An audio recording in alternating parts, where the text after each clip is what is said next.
चलिए अब अंतिम डिफरेंस का तीसरा शुरू करते हैं। Diffraction and polarisation of light. इसमें दो पार्ट है। डिफ्रैक्शन आज शुरू करेंगे कि डिफ्रैक्शन ऑफ लाइट क्या है। डिफ्रैक्शन ऑफ लाइट, पहले आप इसका फिगर से समझिए तब डिफ्रैक्शन लिखेंगे।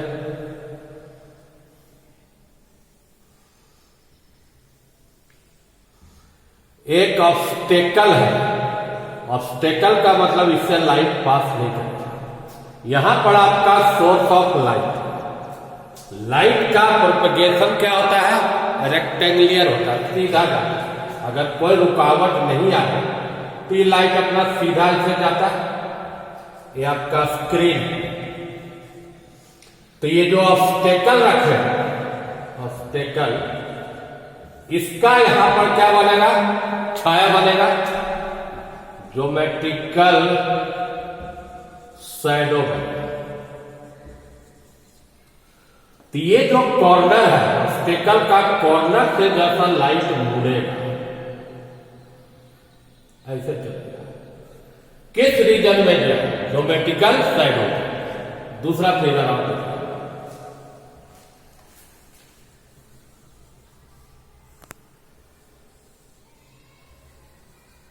ये आपका अपर्चर है। अपर्चर का मतलब इतना दूर तक गैप, इतना दूर तक खाली। यहां पर आपका सोर्स ऑफ लाइट, यहां इधर स्क्रीन है। तो इसका ज्योमेट्रिकल शैडो इधर बनेगा, ऊपर वाला का ज्योमेट्रिकल शैडो, और इसका ज्योमेट्रिकल शैडो किधर बनेगा, नीचे बनेगा, काला हो जाएगा। ये लाइट आपका सीधा जा रहा था, लेकिन ये ज्योमेट्रिकल शैडो में ये दोनों कॉर्नर से लाइट मिलेगी, ज्योमेट्रिकल शैडो। इसी फिनोमिना को क्या बोलते हैं, डिफ्रैक्शन ऑफ लाइट। तो ये दोनों फिगर में क्या समझ, bending of ray of light in the geometrical shadow in the region of geometrical shadow from the corner of obstacle या अपर्चर। ये फिनोमिना का कहलाता है diffraction of light. The phenomena of bending the rays of light around the corner of an obstacle or an aperture in the region of geometrical shadow is called diffraction of light। समझ गए। Obstacle के कोना से या geometrical या aperture के कोना से किस क्षेत्र में लाइट मुड़ना, ज्योमेट्रिकल शैडो के क्षेत्र में मुड़ना, एक क्रिया क्या कहलाएगा, डिफ्रैक्शन ऑफ। अब देखिए इसमें डिफ्रैक्शन दो टाइप का, डिफ्रैक्शन ऑफ लाइट। पहला टाइप का है फ्रेस्नेल, नाम पर है, फ्रेस्नेल क्लास ऑफ डिफ्रैक्शन। और दूसरा होता है, इसका फिगर बनाते नीचे, ये भी नाम है Fraunhofer class of diffraction. Fractional class क्या हुआ बच्चा? अभी बोले ऑब्स्टेकल रखा,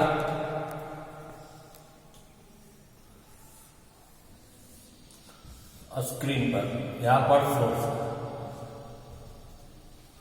जो सोर्स और स्क्रीन है ये दोनों अगर फिनाइट डिस्टेंस पर है, किससे? ऑब्स्टेकल से, ज्यादा दूर पर नहीं रहे, इस टाइप का डिफ्रैक्शन क्या कहलाया? Fractional class of diffraction. अब फ्रॉड ऑफर देखिए, इनफिनाइट दूरी पर इससे अपर्चर से पास किया, अगर यहां पर हमें कन्वेक्स लेंस रख दें तो इसको एक जगह कन्वर्ट किया, इसमें क्या है?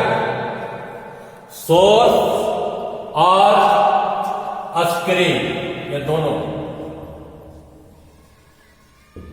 इनफिनाइट डिस्टेंस पर है, किससे? ऑब्स्टेकल या अपर्चर से। तो किस क्लास का डिफ्रैक्शन होगा? Fraud offer class of diffraction. इसमें हम आइए मेन क्वेश्चन किया है, तो डिफ्रैक्शन समझ गए। डिफ्रैक्शन का आपको जो सिलेबस में पढ़ना है अंतर में, diffraction at a single slit, single slit से पहले फिगर एक कन्वेक्स ले लिए, इसके फोकस पर सोर्स को, तो रिफ्रैक्शन के बाद सारा रे क्या होगा? पैरेलल हो गया। यहां पर एक बना रहे हैं प्लेन रेफरेंस WW, ये लेंस का नाम दीजिए L1। अब इस पैरेलल रे को एक स्लिट से पास किया, स्लिट को AB, ये जो पैरेलल जा रहा था वो आगे जाने दीजिए। अब इसको दूसरा एक कन्वेक्स लेंस पर कन्वर्ट करवा दिया, L2 पर इंसिडेंट करवा दिया। अब ये पैरेलल रे को जानते हो कि पैरेलल रे के फोकस पर रख दिया स्क्रीन XY, तो सारा रे जो पैरेलल आ रहा था उसको कहां पर कन्वर्ट कर दिया? लेकिन अभी देखा कि इसके कोना से लाइट जैसा मुड़ेगा, मान लो इसके कॉर्नर से रे मुड़ा, टिकटा कौन से डिफ्लेक्ट किया, टिकटा। अब लेंस पर पड़ा, लेंस एक बार और मोड़ देगा, कहीं पर मिला दी। अब फिगर एक बार फिर से समझो, एस क्या हुआ? Source of light. L1 और L2 क्या यहां पर है? दो कन्वेक्स। WW डैश क्या है? प्लेन बैक परत है। AB क्या है? एक स्लिट है, इसका चौड़ाई मान लो D। XY क्या है? एक स्क्रीन है, जो स्लिट से कितना दूरी पर मान लो रखे है? D। इसका एक्शन क्या है? S से रे इंसिडेंट किया L1 पर, रिफ्रैक्शन के बाद सारा रे क्या हो गया? पैरेलल। वह पैरेलल रे किससे पास किया? स्लिट AB से। उसके बाद किस पर इंसिडेंट करवाए? L2 पर। और वो रे पैरेलल रो को कहां पर कन्वर्ट कर दिया? दूसरा पार्ट हो गया, जो रे इसके कोना से थीटा कोण से डिफ्लेक्ट किया, वो लेंस L2 पर पड़ा और उसको फिर कहां मिला दिया? P पर। अब इसका थ्योरी समझिए, एक्शन समझिए, थ्योरी। P पर लाइट बिना मुड़े हुए डायरेक्ट O पर मिल रहा है, तो O पर लाइट का इंटेंसिटी क्या होगा? मैक्सिमम होगा। इसको क्या कहते हैं? सेंट्रल मैक्सिमम, जो पर। ये जो कन्वर्ट किया P पर, ऊपर भी कर सकता है, नीचे बहुत जगह पर करेगा। और जहां जानते हो कि दो लाइट वेव का सुपरपोजिशन होता है, वहां पर मिनिमा मैक्सिमा दोनों। सेंट्रल मैक्सिमम के दोनों साइड मिनिमा बनेगा, फिर मैक्सिमम बनेगा, फिर मिनिमा बनेगा, ये ऊपर नीचे दोनों साइड बनेगा। ये जो मिनिमा मैक्सिमम बनेगा उसको कहते हैं secondary minima and secondary maxima. Finally क्या समझे? सेंटर ऊपर क्या बना? मैक्सिमम, उसको क्या बोलेंगे? Central maximum. Central maximum surrounded रहेगा, घिरा रहेगा मिनिमा और मैक्सिमम से, जिसको क्या बोलेंगे सेकेंडरी मिनिमा एंड। अब आइए इसका जरा कैलकुलेशन समझिए, कहां पर मैक्सिमम बना, कहां पर मिनिमम बना। उसके लिए आपको क्या निकालना होगा, पहले पाथ डिफरेंस निकालना, जैसे इंटरफ्रेंस में निकालते हैं। यहां पर देखिए अलग फिगर समझाते हैं, ये है ये क्या है, यहां से मुड़ा यहां से मुड़ा, डायरेक्ट नहीं मिला पी पर, एक बार फिर कौन मोड़ा उसको, लेंथ मोड़ा, तब जाके कहीं पर मिला पी पर, ऐसे पी पर। यह स्क्रीन क्या मान एक्स वाई था, आपका ये मिला भी देते हैं तो ये राइट एंगल नहीं बनता, तो इसका दूसरा तरीका पार्ट डिफरेंस का, यहां से परपेंडिकुलर डालो बी है, ए से और एम से मान लीजिए इधर दूरी बराबर है, तो दोनों में अंतर क्या आया, दोनों रेंज में बी है, इसी को क्या बोलेंगे पार्ट। ये कोण थीटा, इसका थिकनेस क्या था बी, बीएम निकालिएगा, इसके लिए क्या लेना होगा तुमको साइन, बीएम बटा ये बी, बीएम डेल्टा आई डी, तो पार्ट डिफरेंस बराबर क्या निकलेगा बी साइन। दो लाइट वेव जो डिफ्रेक्ट करके कहां पर मिला पी पर, उसका पार्ट डिफरेंस क्या निकाले बी साइन थीटा। अब देखो इसका डिफरेंट केस, या तो पी पर मिनिमा भी ले सकते हो मैक्सिमम ले सकते हो, तो उसका कंडीशन क्या होगा देखो,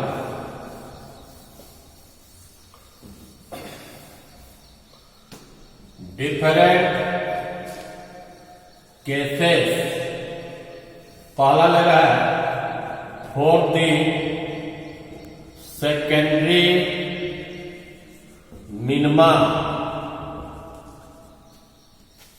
इंटरफ्रेंस से उल्टा था, इंटरफ्रेंस में याद करो पार्ट डिफरेंस एल लैम्डा था, तो उसमें क्या बना था मैक्सिमा बना था, और यहां पर एल लैम्डा लोगे तो क्या बनेगा मिनिमा। अब पार्ट डिफरेंस कितना निकाला D sine theta L lambda, यहां से साइन थीटा क्या निकलेगा एल लैम्डा बाई, हम जानते हैं कि अगर स्मॉल एंगल होगा तो साइन थीटा थीटा लिख सकते हो, for small angle sine theta को क्या लिख देंगे थीटा, और एलमा है इसलिए थीटा के जगह पर क्या मान लिखते हैं थीटा, एल लैम्डा बाई क्या।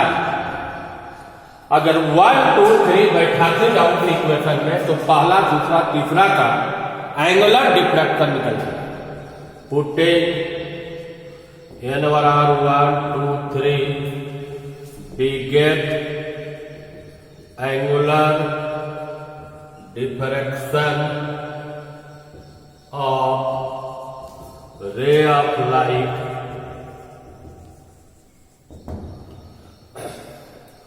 from the corner of slit AB।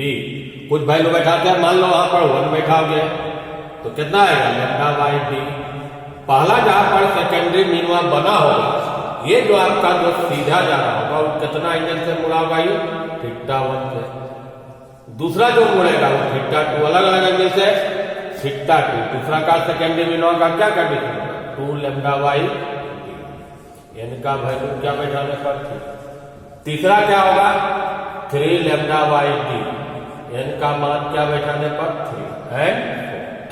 इस टाइप से हमको निकल गया सेकेंडरी मिनिमा का। अब इसी में देखिए सेकेंडरी अगर मैक्सिमा वहां पर बनता है, पार्ट डिफरेंस इसका अलग होगा, सेकेंडरी मैक्सिमा का पार्ट डिफरेंस क्या होगा odd multiple of lambda by, path difference D sine theta था तो 2n + 1 lambda by 2 sine theta 2n + 1 lambda by, उसी ढंग से स्मॉल एंगल हो गए थीटा और थीटा कर दिए तो थीटा एन का वैल्यू क्या देगा 2n + 1 लैम्डा बाई डी। अब एन उसी ढंग से 1 2 3 बैठा दे जाएगा तो हमको एंगुलर डिफ्रैक्शन निकल जाएगा फ्रॉम का स्लिट एबी, जहां पर पहला का मैक्सिमम बनेगा 1 बैठाएगा तो क्या आएगा 3 लैम्डा बाई 2 बैठाओगे कितना आएगा 5 लैम्डा बाई 2, 3 बैठाएंगे तो क्या होगा 7 लैम्डा बाई डी। इस टाइप से हमको निकल गया सबका कितना एंगल से मुड़ा होगा।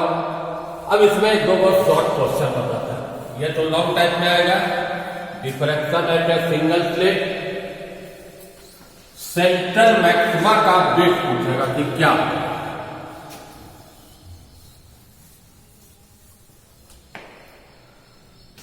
बिट्स ऑफ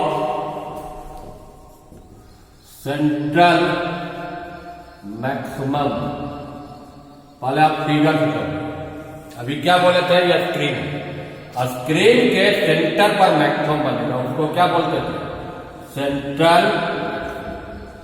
इसके दोनों साइड ऊपर और नीचे मिनिमम बनेगा, लेकिन उसको सेकेंडरी, इसके बाद क्या बनेगा, फर्स्ट सेकेंडरी। अब उसके बाद क्या बनेगा, फर्स्ट सेकेंडरी मैक्सिमम। वही चीज नीचे भी होगा, फर्स्ट सेकेंडरी मिनिमम, फिर बनेगा फर्स्ट सेकेंडरी मैक्सिमम। अल्टरनेट बोल रहा है, ये मैक्सिमम है, उसके बाद मिनिमम है, मतलब इतना दूर तक तो ब्राइट रहेगा, इतना दूर तक फिर ब्राइट रहेगा, फिर डार्क होगा, फिर। इसका मतलब क्या समझे, जहां से आपको फर्स्ट सेकेंडरी मिनिमम बनना शुरू हुआ, दोनों साइड इसके बीच का दूरी यहां से लेके यहां तक, यही कहलाएगा बिट्स ऑफ सेंट्रल मैक्सिमम। अगर इधर दूरी है, इधर भी दूरी क्या होगा, एक्स, तो कितना एक्स हमको निकालना पड़ेगा, 2x। ये कितना एंगल से मुड़ा था, ये थीटा। ये दूरी को क्या माने थे, याद करो, डी। बिट्स ऑफ सेकेंडरी मतलब the distance between two first secondary minimum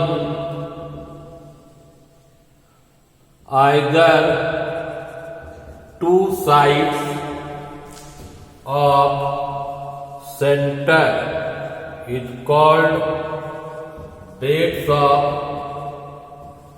central maximum. अब मतलब हमको क्या निकालना पड़ेगा, 2x। वहां जब tan थीटा ले गया, tan थीटा इक्वल टू क्या होगा, एक्स बाई डी। और अभी तुरंत पढ़े थे फॉर द सेकेंडरी मिनिमम का कंडीशन, पार्ट डिफरेंस क्या निकाले थे, डी साइन थीटा, और इसमें पार्ट डिफरेंस कितना होता है, एल लैम्डा। तो यहां से साइन थीटा निकालो, एल लैम्डा वाई क्या हो। स्मॉल एंगल होने पर जानते हो tan थीटा भी थीटा होता है, और साइन थीटा का ही मान क्या होता है, थीटा। या डायरेक्ट लिख सकते हो, for small angle tan theta बराबर क्या हो जाएगा, ये क्या निकाले, एक्स वाई डी। ये क्या निकाला, एल लैम्डा वाई, यहाँ से एक्स। अच्छा, ये पहला था, पहला मिनिमम लेना है, तो एन का वैल्यू क्या बैठाएगा, तो सिंपली और छोटा कर दिया, लैम्डा वाई। ये कितना हुआ, लैम्डा वाई। यहां से एक्स निकालोगे तो डी लैम्डा वाई। अब बिट्स क्या होगा, बिट्स एक्स नहीं है, एक्स इधर और एक्स इधर। बिट्स ऑफ सेंट्रल मैक्सिमम लोगे, इसको क्या से डिनोट करते हैं, बीटा। ये कितना हुआ, तो 2 डी लैम्डा वाई। अब इस पर एक आप क्वेश्चन देखो, ऑब्जेक्टिव पूछता है, bits of central maximum, bits of central maximum क्या निकाले, इसका वैल्यू वहां देखिए निकाले 2 डी लैम्डा वाई। ये डी तो क्या है, कांस्टेंट है, दो वेरिएबल है, तो बीटा डायरेक्टली लैम्डा का हुआ, इनवर्सली किसका हुआ, डी का। लैम्डा अगर बढ़ाते हो तो बीटा का वैल्यू बढ़ेगा। मान लीजिए पहले मोनोक्रोमेटिक लाइट ब्लू यूज कर रहे थे, और उसको बदल के रेड करोगे तो लैम्डा का वैल्यू क्या होगा, बढ़ेगा। बिट्स ऑफ सेंट्रल मैक्सिमम बढ़ेगा। लेकिन मेन इस पर डी का इनवर्सली है, डी क्या माने थे, ये जो स्लिट इसका क्या माने थे, चौड़ाई। अगर डी का वैल्यू बढ़ाते हो तो बीटा का वैल्यू क्या होगा, घटेगा। इसका मतलब ये जो स्लिट है इसका बिट्स बढ़ाने से बिट्स ऑफ सेंट्रल मैक्सिमा का वैल्यू क्या होगा, डिक्रीज करेगा इनवर्सली। इस पर शॉर्ट क्वेश्चन आएगा तो आंसर समझिए क्या लिखेगा, एक bits of slit increases then bits of central maximum decrease. अब इसका ग्राफिकल जैसा समझ लीजिए, इस टाइप का ग्राफ इसमें बनेगा,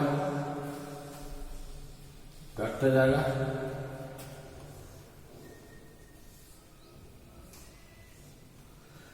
यहां इंटेंसिटी है मैक्सिमम, यहां पर लेमडा, यहां 2 लेमडा, 3 लेमडा, 4 लेमडा ऐसे जाएगा। इधर लोगे minus lambda, -2 lambda, -3 lambda, minus, इधर इंटेंसिटी है, इधर क्या ले रहे हैं, वेवलेंथ।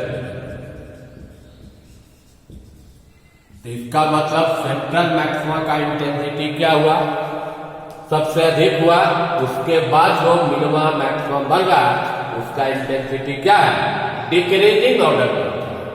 इससे ये समझिए, एक लास्ट क्वेश्चन 2 लाइन और बता दो। कभी आपको देता होगा इंटरफेरेंस पढ़े, इंटरफेरेंस, और अभी क्या पढ़े, डिफ्रैक्शन पढ़े। दोनों बोलेगा what is difference between interference and diffraction of light. ऐसे पॉइंट वाइज समझा देते हैं। अब डिटेल आपका बार बार बोलते हैं कि नोट्स आप लिख लीजिए, ऐसे ही समझिए आपको क्या है इसमें। इधर आप समझो, मान लो इंटरफेरेंस, इधर क्या लिया, डिफ्रैक्शन। पहला अंतर होता है, इंटरफेरेंस में क्या होता है, दो लाइट वेव का सुपरपोजिशन हुआ, दोनों क्या है, अलग अलग कोहेरेंट सोर्स है। लेकिन डिफ्रैक्शन में क्या है, इसमें भी दो लाइट वेव का ही सुपरपोजिशन, लेकिन इसमें क्या होता है कि एक ही वेव फ्रंट के दो अलग अलग पॉइंट है, उसमें सोर्स अलग अलग, इसमें सोर्स एक ही वेव फ्रंट का। दूसरा अंतर क्या देखिए, इंटरफेरेंस में जितना भी मैक्सिमम बनता है सबका इंटेंसिटी क्या रहता है, पहला दूसरा तीसरा सबका इंटेंसिटी था। लेकिन डिफ्रैक्शन में बात नहीं, डिफ्रैक्शन में क्या था कि सेंट्रल मैक्सिमम का इंटेंसिटी सबसे अधिक हुआ, और जैसे जैसे ऑर्डर बढ़ेगा पहला दूसरा, इंटेंसिटी क्या होता है, घटते जाता है। जो सेकेंडरी मैक्सिमम वाला उसका इंटेंसिटी घटते जाता है। तीसरा अंतर क्या है, इसमें जितना भी मिनिमा बनता है इंटरफेरेंस एकदम परफेक्टली डार्क, पूरा क्या रहेगा, काला, और इसमें perfectly dark, not perfectly dark. इसमें दो अंतर और समझिए। इंटरफेरेंस में देखा होगा कहीं से भी मैक्सिमम मिनिमा लेते थे तो घटाने के बाद से माने इसमें क्या था कि maxima and minima are equally separated, बीच का दूरी बराबर है, और इसमें क्या था, इक्वली सेपरेटेड। इसमें मैक्सिमा, अच्छा से आपको नोट्स लिखिए, हम केवल समझा दें, maxima and minima are not equally separated. इसमें लास्ट अंतर देखो क्या है, इसमें जो नंबर होता है मैक्सिमम मिनिमा का लास्ट जन्म पड़ता है, मतलब ज्यादा संख्या में, number of maxima and minima last, और इसमें थोड़ा ज्यादा नहीं बनता है, small number of maxima and minima is small. और क्लियर समझने के लिए क्या कीजिएगा, जाके डिफ्रैक्शन का नोट देखिए, पहले उसको कॉपी पर उतार लीजिए, लिख लीजिए, उसके बाद वीडियो देखिए तो आपको क्लियरली समझ में आएगा।